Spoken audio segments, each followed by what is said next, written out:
Just ahead on 6 News this morning, a family outing on a lake turns tragic and investigators made a grim discovery. Plus the latest from Charlottesville, Virginia, and reaction after a man intentionally drove his car into a group of people. And later, where to go for free health checkups this week to get your children ready for the classroom. 6 News is here for you right now. Live from WLNS TV, this is 6 News This Morning. Good morning, Mid-Michigan. Thank you for waking up and watching 6 News This Morning. I'm Cryss Walker. Continuing to make headlines across the nation, the deadly attack in Charlottesville, Virginia, and today the man who police say drove his car into a crowd of people is expected in court. Hannah Doba tracked down more witnesses and has reaction from lawmakers. New overnight in Eden County, where police responded to a one-vehicle crash along I-69. Emergency crews were called to mile marker 50 near Olivet shortly after 12:30, and that's where police say a vehicle rolled multiple times with one man and one woman inside. According to the sheriff's department, the two suffered minor non-life-threatening injuries and neither were wearing seatbelts. Also new this morning, the family of a woman who committed suicide while lodged in a Jackson County jail says the corrections officers are responsible for her death. The 35-year-old named Renee Russell died by hanging at the facility in 2015. Our media partners at the Jackson Citizen Patriot reports that the family has filed a lawsuit against the facility in the U.S. District Court. And Eric, when I woke up, I couldn't help but to notice the wind was blowing my hair everywhere. The temperatures were much cooler, and I'm thinking that summer has went to say bye-bye. Yeah, summer is leaving us very quickly. Oh, no. Mother Nature is definitely trying to prepare us a little bit sooner than normal for what is upcoming in the next several months.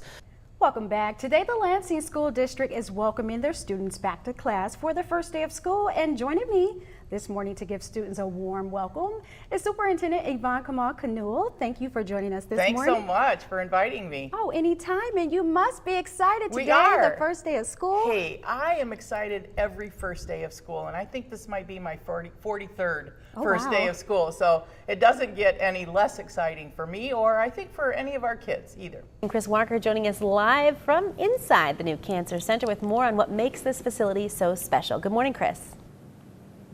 Good morning, Justin and Siobhan. Today is a day of hope and healing for cancer patients all across Mid-Michigan because this is a new $85 million facility. That means it's much grander with much more space. Right now, I'm joined by Dr. Gordon Sirkalovich. Good morning. Good morning. Many people can still remember exactly what they were doing when they learned about the 9/11 terror attacks. Nearly 3,000 people died in New York, Pennsylvania, and the Pentagon, and 19 of those victims were from Michigan. The attacks executed by members of Al-Qaeda still serves as a hard memory for many Americans, and today communities across the country are honoring victims through events and acts of service. Just ahead on 6 News this morning, reaction from the president's announcement to put more troops on the ground in Afghanistan. Plus, a big announcement from local law enforcement agencies to better battle the opioid crisis. And why Livingston County prosecutors say criminal charges will not be filed stemming from this deadly winter pileup. 6 News is here for you right now. To be eligible, local communities would have to be under a state of disaster declared by the governor before any funds are expended through the Emergency Management Act. Now, counties and municipalities with 10,000 or more residents that enter a state of emergency but can't get any federal funding can apply for the grant. Right now, the state's Disaster and Emergency Contingency Fund is limited to $100,000, but the bill heading to the Senate would increase that to $500,000. Senate fiscal analysts say several counties that got emergency funding in recent years could have benefited from this kind of increase.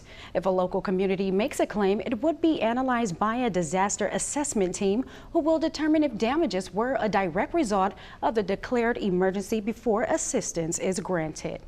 And in a different kind of drug strategy, a state medical marijuana board says it's considering forcing every dispensary in Michigan to temporarily shut down. That's according to our media partners at MLive. Officials on marijuana licensing boards say dispensaries would have to close in order to be eligible to get a license under the new state rules. After housing, utilities, food, and transportation costs, almost 40% of people in the state have no money left to put up for a rainy day. A new report shows that low-wage jobs are keeping families in debt and stopping them from living a prosperous life. How much money do you have in your savings account? Do you have enough money put away right now to get by for the next 3 months without a steady income? The Michigan Economic Impact Coalition says over 1/3 of Michigan families are living paycheck to paycheck, and they are just one emergency away from a financial crisis. We're not talking, again, living high on the hog. We're talking just getting by, and these families, are right on that brink. If you are having problems with saving and building personal wealth, you are not alone. Michigan ranks 27th in the country in overall financial security. 38% of people in the state don't have enough cash on hand to be self-sufficient in a financial emergency. According to a new report by Prosperity Now, almost 42% of Michigan households have no money saved. The scorecard shows that although employment is up in the state, 1 in 4 Michigan workers are earning poverty wages. 26% of Michigan families find it hard to cover basic needs, making it nearly impossible to save. To put those numbers in perspective, for a single person, that's about $3,000 in savings. For a family of 4, it's $6,000 in savings. The report recommends for the state to support policies that focus on long-term prosperity programs. Researchers propose spending more in temporary assistance and micro-business services. Prosperity Now says those solutions can help more people not only get by, but actually get ahead. The Michigan Economic Impact Coalition says help is available to struggling families and individuals. If you would like more information on financial assistance services, visit the Scene on 6 section of WLNS.com. Emily, thank you. New figures out this morning show Michigan children are considered behind in their schooling compared to the rest of the country. That's according to Annie Casey's latest Kids Count report. Cryss Walker has been digging through the data all morning for you and joins us live in the newsroom. Yeah, and Cryss, why are Michigan kids struggling so much? Justin and Siobhan, the data puts Michigan in 41st place in education. Researchers say poverty is the biggest contributing factor to poor performance in school.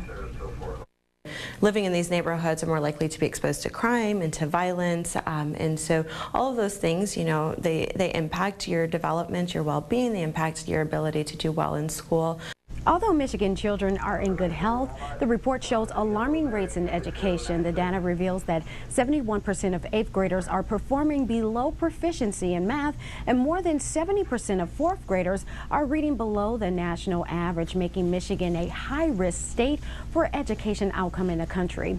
Another area of concern is economics in the state. The latest data shows that 22% of Michigan children are living in poverty. If you would like to review more findings of the 2017 Kids Count data book, head to our website, WLNS.com. Ribs are one of the big things that are good to cook slow. These are baby backs. The 4th of July holiday is here, and cooks including Adam Zinda from Zinda Barbecue and Smoke Shack will be firing up the grill with dogs, burgers, chicken, and vegetables. But before you marinate, there are a few quick and easy safety steps you must take before handing your guest a plate. Things like washing your hands, especially when you've been handling raw meat, raw vegetables. Warm soapy water is recommended to clean your hands, cookware, and utensils. According to the Michigan Department of Agriculture and Rural Development, it's just as important to separate raw items from cooked food to prevent cross-contamination. What you don't want to have is, say, your raw chicken and your raw vegetables, unless you're putting them on a skewer to grill collectively. You don't want to take those raw vegetables, put them on the same plate as your raw chicken, and then cook them separately. Holton also says it's important to use a food thermometer to make sure your meat is cooked thoroughly. Just because something looks like it's done doesn't mean that it's done. Experts also say food should be put back in the refrigerator if it's been out for 2 hours to prevent contamination. To sum it all up, here's a quick reminder. Wash, separate, cook, and chill. Here for you in Lansing, Cryss Walker, 6 News.